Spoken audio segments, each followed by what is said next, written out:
go straight to the questions. Rob? Coach, you've got to be happy with the overall performance, even if a goal didn't come, and especially, I mean, the pressing and efforts from the guys in the first half. Yeah, no, obviously I'm extremely proud of the boys. I asked a lot from them. They needed to play with a lot of energy and intensity.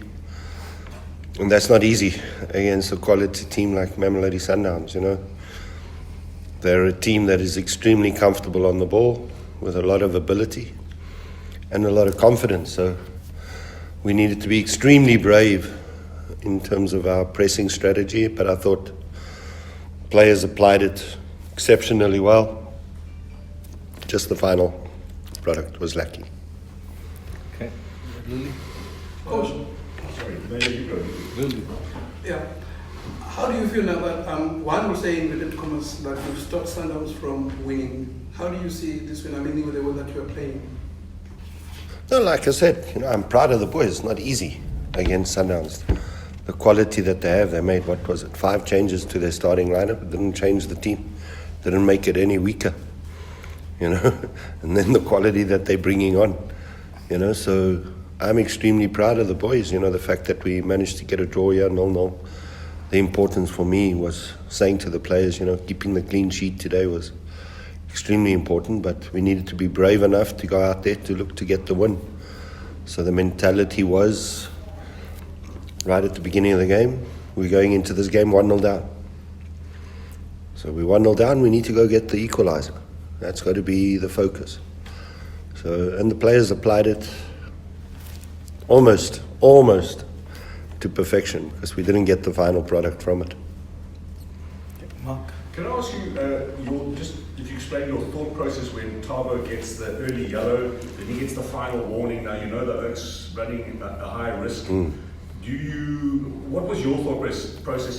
Do I take him off now? Do I push it back a little bit? Do I push it a little bit up front? Yeah, so I made the change actually because fourth official told us that was his final warning. So I obviously changed him with Slutcher.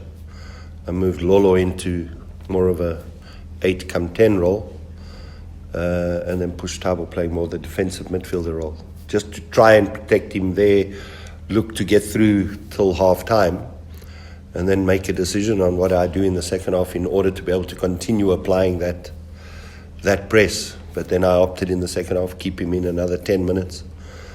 But now I pushed him up almost as a 9, pressing Ronwin. The chances of him making a foul there was less. So he would be the one initiating the press on Ronwin, which then allowed Lolo to play that more defensive role. But it was going to be impossible to be able to sustain that type of pressure against them for 90 minutes. And I felt, at half-time already that some of the legs are going. The youngster Kakai hasn't been actively involved in a lot of matches, so that match fitness is not where it needs to be. So I made that change already at half-time, where I thought bring in Mbina a little bit more energy there in the midfield, do what Thabo Nodada was doing, whereas Kaká was the one that was looking to press, the keeper. And I felt that worked, but there was always that threat that he can still commit a foul over there and still be sent off. But we had to look at the legs first and foremost. Who's coping, who's not coping, who can continue going, and then make the changes from there. Sorry. Just a word on Keanu's performance. Keanu was outstanding. In fact, I don't know how Keanu's not in the selection for Bafana, because it's not this match. He's been outstanding like 9-10 matches. And there's like a 50-man squad that they've selected now. I think he deserves to be there, and he's not. And I don't know how they've overlooked him. Coach, the juxtaposition in the 25th minute of when they're bringing on Zwane, Makole and Matiba, and you bringing on Luke and... I'm bringing on youngsters, yeah. Were you proud of how those youngsters came on and stood up? I thought Luke, when he came on, Luke was very, very good. Although we know what Luke's capabilities are. He's hardworking, a lot of energy, So bringing him on as the striker was a simple change. You know, we just hoped that we would get a final product for him, which we didn't. The youngster Shaquille, difficult against the Terence Mashego, because as much as we want him to get forward and be positive in 1v1 situations, I thought at times he didn't do that very, very well. He's not really strong enough to deal with a guy like Terence. And then tracking Terence is also extremely important, which you could see he tried, you know. But I've always said this to you in the past. I like throwing the youngsters in these games because I feel that there's way less pressure on them, you know. So I thought he'll learn from the experience that he had yet today. It was difficult. You know, he didn't really get him behind. He had a great chance, in my opinion, right at the beginning when he came on, because we won the ball and there was a ball that was played to him, and if his first touch actually took him inside, I think he could have gone straight to goal, but his first touch took him away. Now he had to try and reinvent.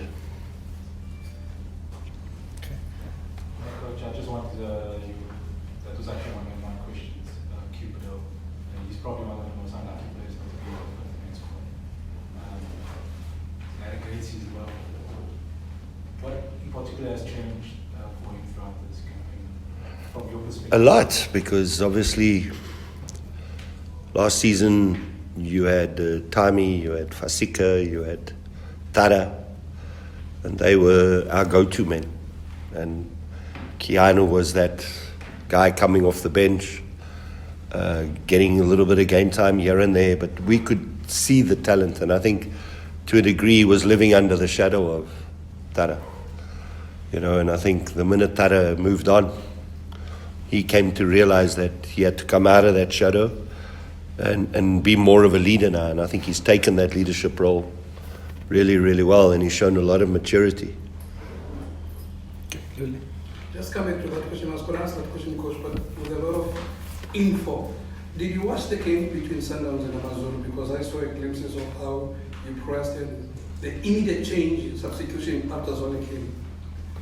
Did you analyze that game, how they were playing? Yeah, I analyzed a lot of games. You know, all the games that I analyzed, what I noticed is that teams sit off and you allow Ronwin and the two centre-backs to control the tempo of the game. So you're allowing them to control how the game is played, at what intensity. And I felt that we needed to change that. We needed to be brave enough to go at them and press them.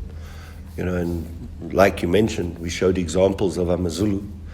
Not that our system today was the same as theirs, but the fact that they were looking to press created Sundowns more problems. You understand what I'm saying? Similar to watch Pyramids recently.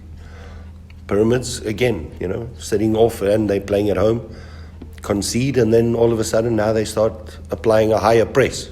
Also different to the way we applied it today, but then Sundowns struggled, you know. So we took that and I made a few tweaks in terms of how I wanted us to press them.